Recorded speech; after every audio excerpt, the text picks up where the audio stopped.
क्या है पहला टर्म, मतलब यही यही क्या है A1B है। अब हम रखेंगे n इक्वल्स टू रखो, S2 बोलेंगे उसको, तो माइनस टू का स्क्वायर हो जाएगा, तो क्या हो जाएगा 8 - 4 यानी 4।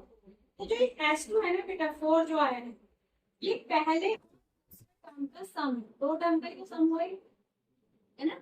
अब पहले और दूसरे टर्म के सम में से अगर पहला टर्म माइनस कर देंगे तो A2 तो मिलेगा। तो A2 कैसे निकालेंगे, इसमें से यानी S2 में से A1 माइनस कर दीजिए। S2 आया 4, A1 आया 3, यानी कि A2 कितना आया, A2 कितना आ गया, क्लियर है, अरे क्लियर है। हाँ बोलो, नेक्स्ट करूंगी तो वो तो नहीं भाग जाएगा। चैट करो, ठीक हो गया। ठीक है, तो पहला टर्म निकल गया, दूसरा टर्म निकल गया। पहला टर्म कितना निकला फिर से बताओ, 3। दूसरा टर्म कितना निकला, 1। और S1 S2 कितना निकला था, 4। ठीक हो गया। अब हम Sn क्या था मेरा, 4n माइनस n स्क्वायर। अब कह रहा है तीसरा टर्म भी निकालो, तो मैं पहले S3 निकालूंगी। देखो ये जो टर्म दिया है ना, मतलब ये n टर्म्स का सम दिया है। अगर ये an दिया होता, ऐसे नहीं, अगर an दिया होता तो डायरेक्ट n की वैल्यू रखते जाते, A1 A2 A3 निकलते जाते, पर इसमें A1 A2 नहीं निकल रहे, डायरेक्ट आपको सम निकल रहा है। जब S3 करोगे तो ये तीन टर्म का सम होता है, S3 का मतलब होगा कि इन तीनों का सम आ जाएगा। ये यहाँ पर 3 रखेंगे ना आप, तो क्या हो जाएगा 4 माइनस 3 का स्क्वायर, यानी 12 माइनस 9, यानी कि डिग्री। ठीक है, तो ये क्या आ गया, A1 plus A2 plus A3 का सम आ गया। और अब ये पूछ रहे हैं A3 भी निकालना, तो A3 कैसे, पहले दो का सम माइनस कर दो, A1 और A2। ठीक है, तो क्या आएगा, ये था 3, और पहले दो का सम क्या था 4, तो ये आ गया माइनस, तो A3 कितना हो गया। ठीक है, अब 8 10 निकालो।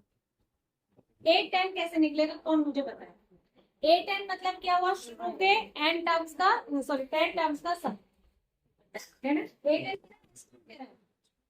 10 टर्म निकालो, तो 10 टर्म कैसे निकालेंगे, कौन बताएगा, कॉमन नहीं लेंगे, जो टर्म है इस प्रोसेस के हिसाब से बताओ। हाँ, very good, S ten minus S10 निकालो, ये 10 टर्म का सम हो गया। S9 निकालेंगे, वो 9 टर्म का सम हो जाएगा। तो जब 10 टर्म्स के सम में से 9 टर्म्स माइनस करेंगे तो एक ही, तो 10वां वाला बच जाएगा। ठीक है, तो S10 निकालिए, यहाँ से S10 कितना हुआ बताइए, S10 बताओ कितना, 4 × 10 माइनस 10 का स्क्वायर यानी 100, यानी 40 माइनस 100, यानी -60 हुआ S10। और S9 कितना हुआ, 4 9 - 9 का स्क्वायर, बताइए कितना हुआ S9, 36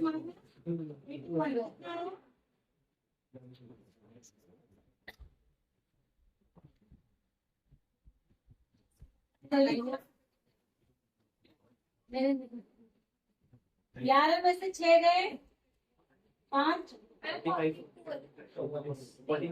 और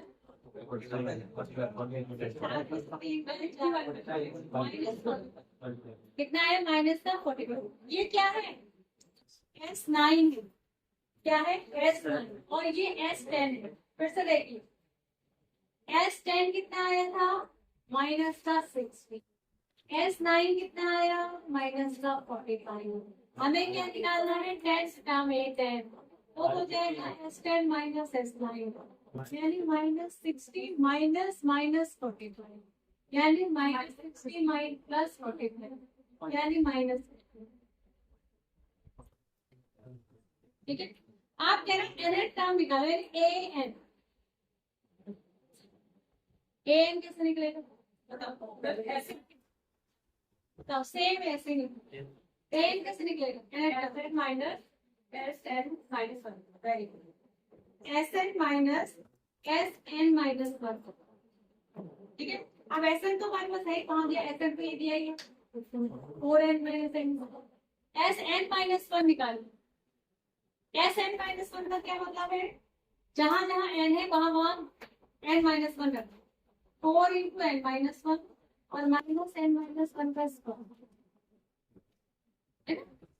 तो निकालो कितना है, पहले बाकी सारे चेक कर लो ये सही आ रहे कितने हमने निकाले, उसको देखो चेक करके आंसर शीट से जितने निकाले वो सही निकाले कि नहीं। 8 एन देखो माइनस 59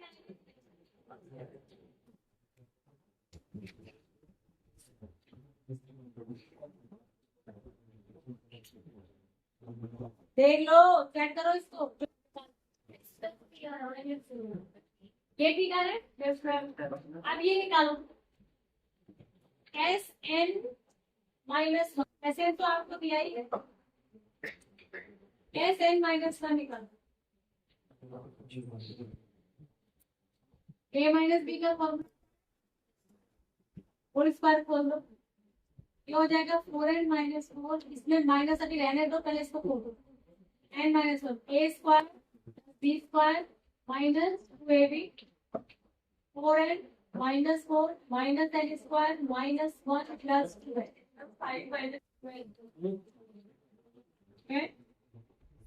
ये 5 का साइड, अच्छा माइनस 5 आएगा ना, ये माइनस 5 हो गया 4n 6 हो रहा है, देखो कितने आ रहे हैं,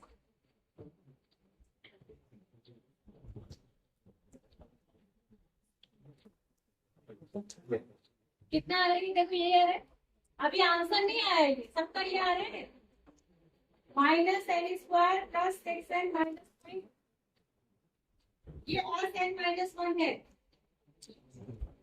अभी इसमें से आप एस एन माइनस करोगे तब जाके निकलेगा ए एन, एस एन क्या था 4n माइनस एन स्क्वायर, इसमें से इसको माइनस कर दीजिए,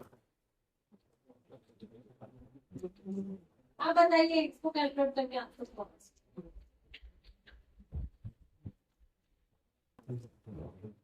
एन स्क्वायर से एन स्क्वायर करना है, ये माइनस का 6 साइड हो जाएगा 5 माइनस, हाँ हाँ ये माइनस माइनस 2n और ये प्लस का 5 हो जाएगा, माइनस 100 मल्टीप्लाई होगा तो ये आ जाएगा 5 माइनस, ये 8n की वैल्यू, ठीक है क्लियर हो गया। तो ये क्वेश्चन, ये क्वेश्चन अगर आपके एग्जाम में पूछा जाएगा, सुन लीजिए, ये क्वेश्चन अगर आपके एग्जाम में पूछा गया एज इट इज जैसा क्वेश्चन पे दिया है तो ये कम से कम 4 नंबर में पूछा, 4 मार्क्स में पूछा जाएगा, और आपकी क्वेश्चन पेपर का सबसे ज्यादा मार्क्स का क्वेश्चन 4 नंबर का ही होता है, आप किसी किसी में 5 नंबर के भी आ रहे हैं, फर्स्ट क्वेश्चन थे पहले 4 ही का होता है और 5 नंबर के भी आए थे कुछ क्वेश्चन, ठीक है शायद इतना मुझे ध्यान है। तो ये आगे बढ़ जाते हैं, अगला क्वेश्चन देखो, question number sorry 12, find the sum of the first 40 positive integers divisible by 6, ऐसा क्वेश्चन कराया था, बताइए कैसे करेंगे,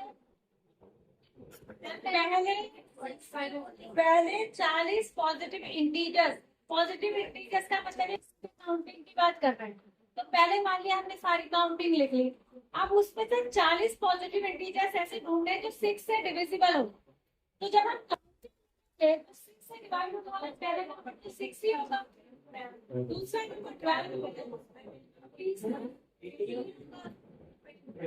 ठीक है, ठीक है ना। तो अब हमें फॉर्मूला देखो, अगर हम S40 निकालें, लेकिन S40 में आपने क्या करना है, अगर आप ये करें 2 इंटू ए प्लस n माइनस 1 यानी 40 माइनस 1 इंटू डी, डी कितना होगा 6, निकालिए इसको जरा कैलकुलेट करेंगे,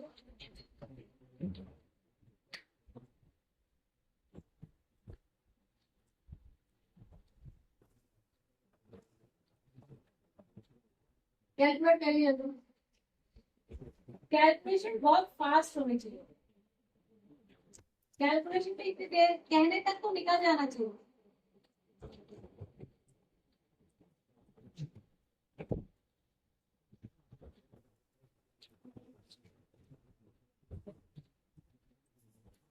फोर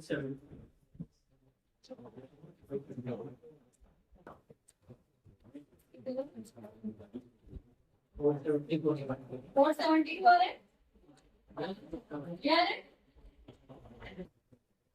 470 4920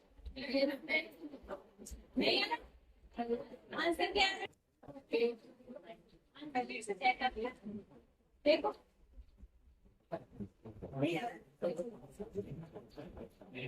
ये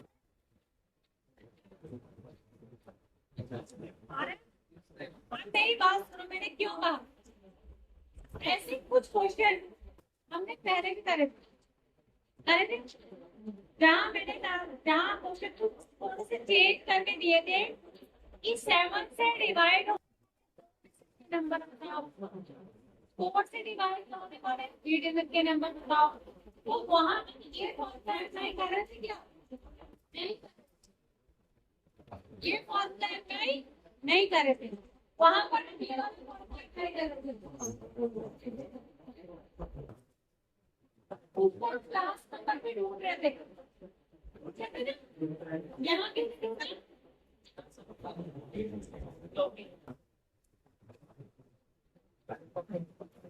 यहाँ पे क्या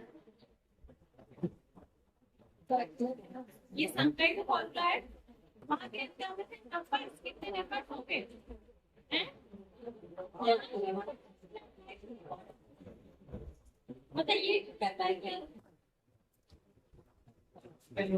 यहाँ पर आपको लिमिटेशन नहीं है यहाँ पर इसने ये नहीं बोला कि 2 डिजिट वाले 3 डिजिट वाले 4 डिजिट वाले 6 से शुरू होगा पहला नंबर फिर आगे 2 डिजिट के भी आगे 3 के आगे इससे क्या है मतलब नहीं तो हमने शुरू से 6 से डिवाइड होने वाले बस 40 नंबर का सम निकाल तो जब हमने D6 ले लिया तो अपने आप ही 6 के अंतर में आएंगे कि नहीं आएंगे लास्ट नंबर की जरूरत नहीं है यहाँ पर क्या लास्ट भी चेक करें कि 40वां नंबर कौन सा होगा डिवाइड होने वाला है ना फिर एक का सेल लगाए इसकी जरूरत नहीं है ठीक है